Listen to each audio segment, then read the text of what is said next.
আসসালামু আলাইকুম প্রিয় দর্শক, আজকের ভিডিওটা অত্যন্ত ইন্টারেস্টিং হচ্ছে, কারণ আমরা কিভাবে ভারতীয় আগ্রাসনে মোকাবেলা করতে পারি সে সম্পর্কে গুরুত্বপূর্ণ কথা বলেছেন আমাদেরকে সবার প্রিয় পিনাকি স্যার।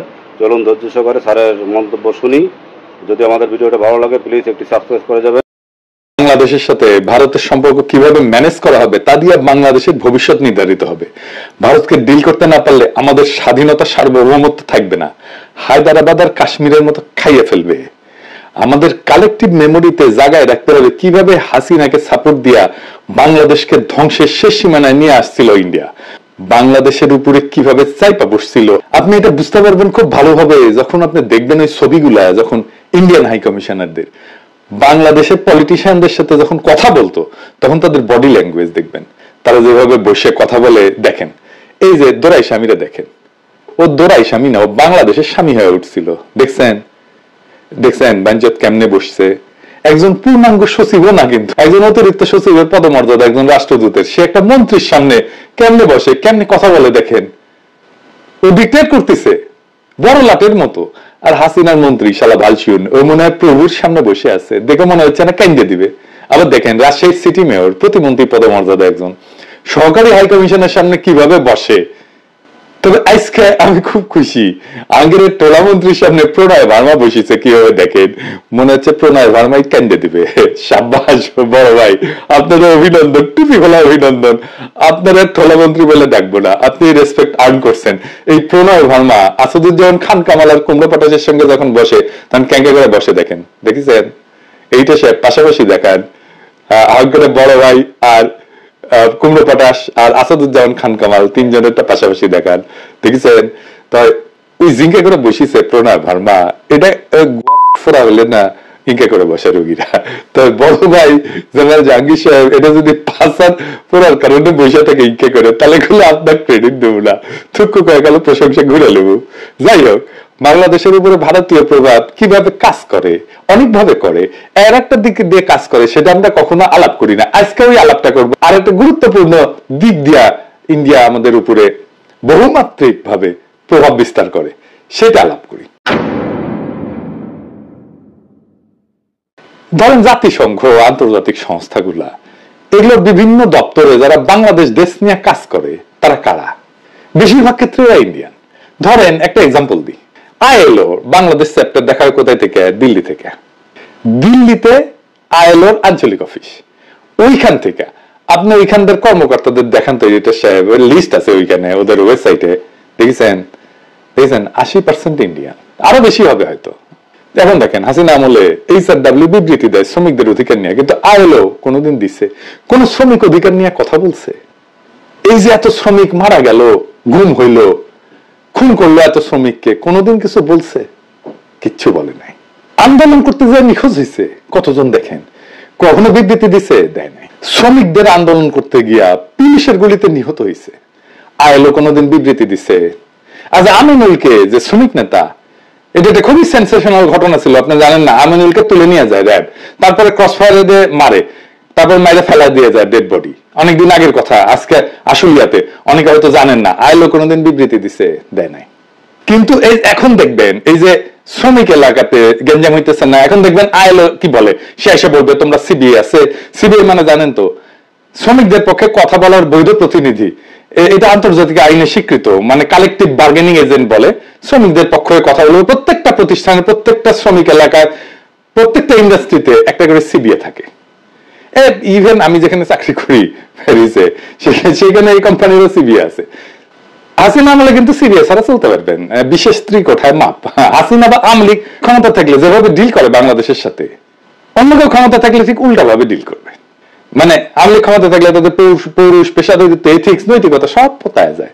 আবার অন্য কেউ ক্ষমতায় আসলে তখন দিল্লির আইএলও কর্মকর্তাদের পৌরুষ জেগে ওঠে। এটা হইতেছে আমাদের সমস্যা, বড় সমস্যা। জাতিসংঘ সহ সকল আন্তর্জাতিক প্রতিষ্ঠানকে আমরা আহ্বান জানাই, আমাদের কখনো ভারতের সাথে একসাথে রাখবেন না। মানে আমাদেরকে যখন ট্রিট করে তখন ভারত যেই গ্রুপে থাকে সেই গ্রুপে আমাদের রিপোর্টিং যেন ভারত না হয়। পাকিস্তানের ভারত কি একই অঞ্চলে আছে? নাই তো। জাতিসংঘের আন্তর্জাতিক সংস্থা ভারতকে দক্ষিণ পূর্ব এশিয়ার আওতাধীন আঞ্চলিক অফিস থেকে দেখা হয়, যার কেন্দ্রবিন্দু সাধারণত ব্যাংকক হয়, নিউ ইয়র্ক হয় অথবা দিল্লি। অন্যদিকে পাকিস্তানকে সাধারণত পশ্চিম এবং মধ্য এশিয়ার আওতাধীন আঞ্চলিক অফিস থেকে পরিচালনা করা হয়।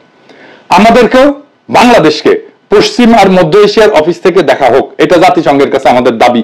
এইটা আমাদের পররাষ্ট্র মন্ত্রণালয়কে বলতে হবে। কোনোভাবেই যেন আমাদের সাথে ইন্ডিয়ার কোন ধরনের এইখানে যোগাযোগ না থাকে, আমরা একই গ্রুপে থাকবো না। থাকলে আমাদের ওরা বাম্বু দিতেই থাকবে। এইবার আর একটা প্র্যাকটিক্যাল উদাহরণ দেখাই।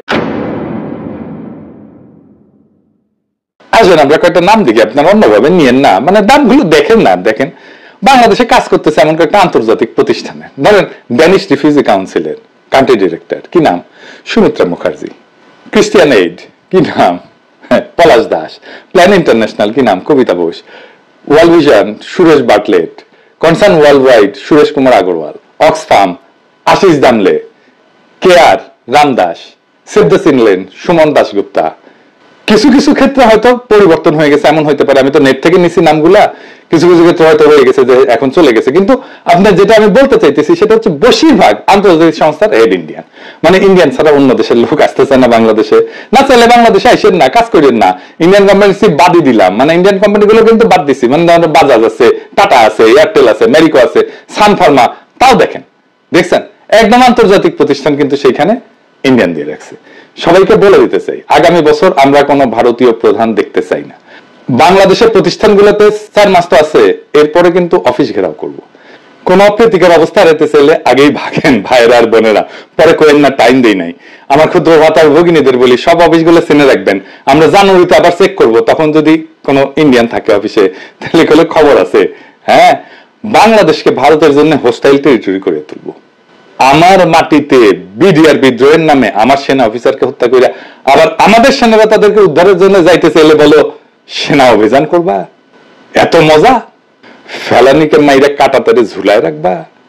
বাদ দিয়া নদী শুকায় আর বাদ ছেড়ে ডুবায় মারবা? আমাদেরকে উই পোকা বলবা আর হাসিনাকে ক্ষমতায় রাখবা, আমাদের বুকের উপর দিয়ে ট্রানজিট নিবা? সব হান্দাই দেব পিছন দিয়া তেল ছাড়া। ইন্ডিয়ার সাথে আগামীতে কেমনে ডিল করতে হবে? ইন্ডিয়া তো সবসময় আমাদেরকে অধীনস্থ করে রাখার চেষ্টা করবে, পা চাপা দিয়ে রাখার চেষ্টা করবে। কেমনে এটা থেকে উদ্ধার পাবেন? আমাদের সাথে যা যা করছে হাসিনা আমলে, তার জন্য ইন্ডিয়ার সাথে কুত্তার মতো ব্যবহার করার বৈধ আর নৈতিক অধিকার আমাদের জন্মাইছে। হাসিনা যে ম্যাসাকার করছে তার পুরা দায়িত্ব ইন্ডিয়ার। হাসিনা যে ইন্ডিয়ার দাসী ছিল সেটা তো হাসিনাকে আশ্রয় দিয়ে প্রমাণ করছে, তাই কোনো মাপ নাই ইন্ডিয়ার। ইন্ডিয়ার লগে কোনো খাতির নাই।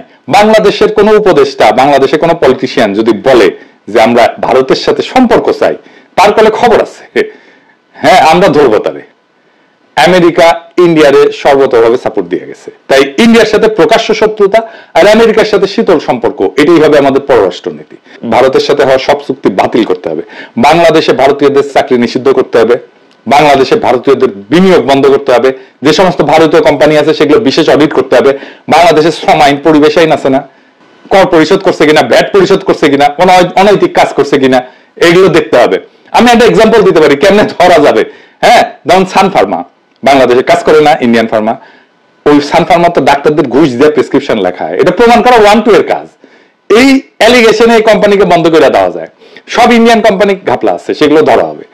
বাংলাদেশে ভারতের অর্থনৈতিক স্বার্থকে শূন্য করে দিতে হবে, কারণ আমাদের সব সময় মনে রাখতে হবে ভারতের সম্ভাব্য আগ্রাসন বাংলাদেশের উপরে। ভারতের ইতিহাস আছে, হায়দ্রাবাদকে দখল করে ফেলছে না, কাশ্মীরকে দখল করে ফেলছে না, সিকিমকে দখল করে ফেলছে না, ভুটানকে তার স্বাধীন পররাষ্ট্রনীতি পার্শ্ব করতে দেয় না, একটা স্বাধীন দেশকে, এক্সাম্পল আছে না? তাই আমাদেরকে সবসময় মনে রাখতে হবে ভারত আগ্রাসন করতে পারে। তাহলে আমরা কি করতে হবে? আমাদের মিলিটারি মাইট বাড়ানো, সশস্ত্র বাহিনীর সক্ষমতা বাড়ানো। আগের এপিসোডে বলছিলাম পারমাণবিক বোমা লাগবে আমাদের, সেটা করতে দেরি হলে এখন আমাদের লং রেঞ্জ মিসাইল লাগবে, যেন দিল্লিতে আঘাত আনতে পারে এইরকম মিসাইল লাগবে। চীনের সাথে বাণিজ্যিক আর সামরিক সম্পর্ক বাড়াইতে হবে, প্রয়োজনে ভারত বিরোধী সামরিক জোট তৈরি করতে হবে, ওরা দৌড়ের উপরে রাখতে হবে সবসময়। আন্তর্জাতিক সম্প্রদায়ের সাথে কূটনৈতিক সম্পর্ক জোরদার করতে হবে, বিশেষ করে দক্ষিণ এশিয়ার অন্যান্য দেশ যেমন চীনের সাথে, রাশিয়ার সাথে, এরকম শক্তিধর দেশগুলোর সাথে কৌশলগত সম্পর্ক গড়ে তুলতে হবে। জাতিসংঘের অন্যান্য আন্তর্জাতিক ফোরামে বাংলাদেশকে সক্রিয় হইতে হবে, যাতে ভারতের সম্ভাব্য আক্রমণ বা আগ্রাসনের বিরুদ্ধে আন্তর্জাতিক সমর্থন পাওয়া যায়। বিজেপিকে আধুনিক প্রযুক্তি এবং গোয়েন্দা তথ্যের সাহায্যে আরো দক্ষ করতে হবে, সীমান্তে যেন আমার নাগরিককে গুলি করার সাহস না পায়। আমাদের সীমান্তের ভিতরে ঢুকে বিএসএফ গুলি চালায়। এইবার আমাদের বলতে হবে আহো ভাতিজা আহো। আমাদের সীমানার মধ্যে ঢুকলে ট্যাঙ্গে রাখা হবে, পা উপরে মাথা নিচে। ট্রেনিং তো আছে, এই ঠোলা মেরে ট্যাঙ্গে রাখা হয়েছিল না, কামটা ভালো হয়েছিল কলে। হাসিনা পেলে একইভাবে ট্যাঙ্গে রাখা হবে, ওই ইতালিক মুসলিনিতে একইভাবে ট্যাঙ্গে রাখা হয়েছিল। তাই আমাদের কেউ বর্বর করতে পারবে না। আপনি একটা বিএসএফ এর ট্যাঙ্গে রাখেন, ওই জিন্দেগিতে বাংলাদেশের নাগরিকের উপর গুলি ছুড়বি না, বাংলাদেশের সীমান্ত ক্রস করে ভিতরে ঢুকবি না, লিগে রাখতে পারেন। এবং আমাদের একটা জাতীয় ঐক্য তৈরি করতে হবে শিশু অবস্থা থেকে। দেশের ভেতরে জাতীয় ঐক্য যেন বজায় থাকে সেই ব্যবস্থা করতে হবে। এবং দেখবেন ইন্ডিয়ার সবচেয়ে বড় স্ট্র্যাটেজি হচ্ছে বাংলাদেশের ভিতরে অনৈক্য বজায় রাখা। এখন দেখতেছেন না বিভিন্ন পলিটিক্যাল পার্টির মধ্যে অনৈক্য শুরু হয়েছে, একজন আরেকজনের পিছে লাগিছে, দেখেছেন না? এটা ইন্ডিয়ান প্ল্যান করে, বুঝছাও? যারা করিচ্ছে সবাই ইন্ডিয়ান প্ল্যানের মধ্যে পা দেখিছে। এটা রয় প্ল্যান যে বাংলাদেশের ভিতরে অনৈক্য বজায় রাখতে হবে। তো এই দেশের ভিতরে যে জাতীয় ঐক্য, এই কাজটা শুরু করতে হবে স্কুল থেকে। এখনই সময়, সেনাবাহিনীর তরুণদের জনগণ এখন পছন্দ করতেছে, এরা স্কুলে স্কুলে যাবে, ছাত্রছাত্রীদের সাথে কথা বলবে, আমাদের স্বাধীনতা সার্বভৌমত্ব কিভাবে রক্ষিত হবে, কারা আমাদের স্বাধীনতার শত্রু, কে আমাদের আক্রমণ করতে পারে, এইসব একেবারে স্কুলে ছাত্রছাত্রীদের মধ্যে ঢুকাই দিতে হবে। ভারতীয় পণ্য বয়কট আন্দোলন দেখেছিলেন না, একেবারে শিশুদের দিয়ে ক্যাম্পেইন করেছিলাম। ওই বয়সে ইনডক্ট্রিনেট করে দেওয়া, মানে মাথার মধ্যে ঢুকে দেওয়া, এইটা যদি ঢুকায় দেওয়া যায়, এটাই আমাদের ভবিষ্যতের প্রতিরোধের শক্তি হয়ে থাকবে। ছাত্রছাত্রীদের অস্ত্রের সাথে পরিচয় করাই দিতে হবে, তারা যেন অস্ত্র হাত দিয়ে দেখতে পারে এটা কি। ভারত থেকে জ্বালানির উপরে নির্ভরশীলতা কমায় আনতে হবে, বিকল্প শক্তির উৎস এবং জ্বালানি নিরাপত্তার দিকে নজর দিতে হবে, যেন কোনো সংকটময় পরিস্থিতিতে বাংলাদেশ বিপদে না পড়ে। কূটনীতিতে বাংলাদেশের বেস্ট ব্রেন গুলোকে যুক্ত করতে হবে, যেন বাংলাদেশ কূটনীতিতে সেরা হতে পারে। বাংলাদেশের সেরা ছাত্রগুলোকে দুনিয়ার সেরা ডিপ্লোম্যাটিক স্কুলের ট্রেনিং দেওয়াতে হবে।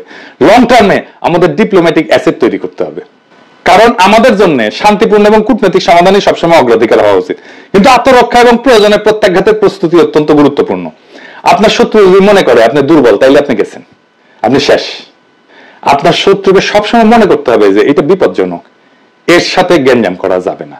বাংলাদেশের জনগণ বিপজ্জনক জনগোষ্ঠী, সাবধানে ডিল করতে হবে। আর পরিশেষে ইন্ডিয়ারে ভয় পাবেন না। ভারতের তরুণদের আবু সাইদদের মতো বন্দুকের সামনে বুক পাইতে দেওয়ার হিম্মত নাই।